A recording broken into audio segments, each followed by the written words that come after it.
morning everybody, the students of class 9th. Today it is our 42nd lecture, and in this lecture we will discuss the remaining part of the chapter A Truly Beautiful Mind, which was about Albert Einstein. So let us start. In 1900, at the age of 21, Albert Einstein was a university graduate and unemployed. 1900 में सन 1900 में 21 साल की उम्र में Albert Einstein university graduate हो चुके थे और वो अनएम्प्लॉयड थे। उस वक्त उनको नौकरी नहीं लगी थी। He worked as a teaching assistant. तो पहले तो उन्होंने एक टीचिंग असिस्टेंट के रूप में काम किया, give private lessons and finally secured a job in 1902 as a technical expert in the patent office in Bern. और फिर उसके बाद वो प्राइवेट लेसन्स भी देते थे, ट्यूशन वगैरह। फाइनली वो जॉब उनको मिला एक टेक्निकल एक्सपर्ट का 1902 में। और फिर एक पेटेंट ऑफिस था, एक मतलब जो अन्वेषण ऑफिस होता है, उस ऑफिस में बर्न जो जगह थी वहाँ। While he was suppose to be assessing other people's inventions, Einstein was actually developing his own ideas in secret. ये ऐसा लग रहा था कि बड़े बड़े जो साइंटिस्ट हैं उनके जो है ना वर्क्स को ये असिस्ट कर रहे थे, लेकिन इन चोरी छुपे सीक्रेटली ये अपना खुद का आइडिया भी एक डेवलप कर रहे थे। वो क्या आइडिया डेवलप कर रहे थे? He is said to have jokingly called his desk drawer at work the bureau of theatrical physics. इनको जो है ना भौतिक सिद्धांतों के लेखन का जो है ना एक जो है ना वो ये ऐसा कहा था कि ये भौतिकी का यानी क्या कहते हैं bureau of theatrical physics. Theatrical physics का जो है ना ये जो है ना ब्यूरो इनको कहा जा रहा था, क्योंकि ये चुपचाप जो है ना इनको मजाक के अंदाज में भी इनको बोल रहा था लोग कि इससे क्या होने वाला है एक असिस्टेंट से। तो इस तरह का इनको जो है ना बहुत सारे तंज आ रहे थे इनके ऊपर। लेकिन one of the famous papers of 1905 was Einstein's special theory of relativity, according to which time and distance are not absolute. ये जो है ना एक मतलब एक पेपर था 1905 में, आइंस्टीन का स्पेशल थ्योरी ऑफ रिलेटिविटी उसमें छपा। तो वो क्या था कि जिसके अनुसार टाइम और डिस्टेंस दोनों समान नहीं होता है, एब्सोल्यूट नहीं होता है। यानी समय कहीं का कुछ दूरी जब बढ़ जाएगी तो कुछ और ये सेंस होता है। Two perfect accurate clocks will not continue to show the same time if they come together again after a journey if one of them has been moving very fast related to other। अगर अगर गाड़ी हो, यानी दो घड़ी एक जैसा समय नहीं दे सकती जब उसको किसी जगह सफ़र पे भेज दिया जाए और दोनों की स्पीड अगर अलग हो। तो बहुत ज़्यादा एक स्पीड में कम स्पीड में तो बहुत ज़्यादा स्पीड वाले का समय दूसरा हो जाएगा और कम स्पीड वाले का दूसरा हो जाएगा। स्पेशली टाइम तब महसूस नहीं होता है जब जो है ना किसी भी गाड़ी की गति, किसी भी शिप की गति अगर हो वो लाइट से ज़्यादा स्पीड में चल रही हो तो एकदम टाइम रुक जाता है उसमें, या फिर कोई ज़्यादा स्पीड से हो कम स्पीड से, तो इसका भी फ़र्क पड़ता है। ये था theory of relativity. From this followed the world's most famous formula which describes the relationship between mass and energy.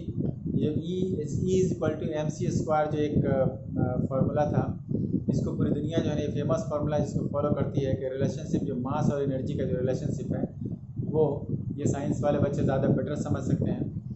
तो ये जो था ये एक मतलब थ्योरी ये दिए थे। इसके बारे में है कि in this mathematical equation E stands for energy, M for mass and C for the speed of the light in a vacuum. यानी जो 1 10 100 1000 1000 लाख 3 लाख किलोमीटर पर सेकंड का जो रफ्तार है, जो उस रफ्तार वाला जो स्पीड है वो ये है कुछ। आप उसको आप पढ़ सकते हैं कि when you sit with a nice girl for 2 hours it seems like 2 minutes.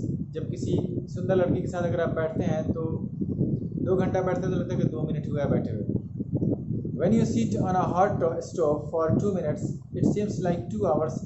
That is relativity. Albert Einstein ने ये बात कहा है कि अगर आप जलता हुआ स्टोव पे अगर आपको बैठा दिया जाए तो आपको 2 मिनट बैठेंगे तो लगेगा 2 घंटा से बैठे हुए, बहुत ज़्यादा परेशानी होगी उसमें। और किसी सुंदर लड़की के साथ अगर बैठे हुए हैं तो लगे कि 2 घंटा से बैठे, लेकिन लगा 2 ही मिनट हुए हैं। यही है थ्योरी ऑफ रिलेटिविटी, कि कभी समय ज़्यादा कभी कम महसूस होगा आपको। तो वो स्पीड की वजह से ऐसा होता है। फिर हम लोग आगे देखते हैं कि while Einstein was solving the most difficult problems in physics, his private life was unraveling। वो जब वो अपना भौतिकी का बहुत ही बेहतरीन जो है प्रॉब्लम सॉल्व कर रहे थे, लेकिन उनकी जो अपनी जो प्राइवेट लाइफ थी वो अनरावलिंग हो गई थी, मतलब असफल चल रही थी, कामयाब नहीं हो रही थी। Albert had wanted to marry Mileva right after finishing his studies, but his mother was against it। Einstein चाहते थे कि अपने स्टडी के बाद मैं मेलिवा मैरिक से शादी कर लूं, लेकिन उनकी माँ जो थी ना वो इसके खिलाफ हो गई थी। She thought, वो क्या सोचती थी? She thought मेलिवा who was 3 years older than her son was too old for him। वो मेलिवा को ये समझती थी कि जो उनसे बेटे से आइंस्टीन से 3 साल वो बड़ी थी, कि वो हमारे बेटे से ज़्यादा बड़ी है, उम्र में ज़्यादा बड़ी, इसलिए अच्छी नहीं है। और भी कुछ बातें थी। She was also bothered by Mileva's intelligence. वो उनके इंटेलिजेंस से भी वो बोर्ड हो गई थी। वो क्यों?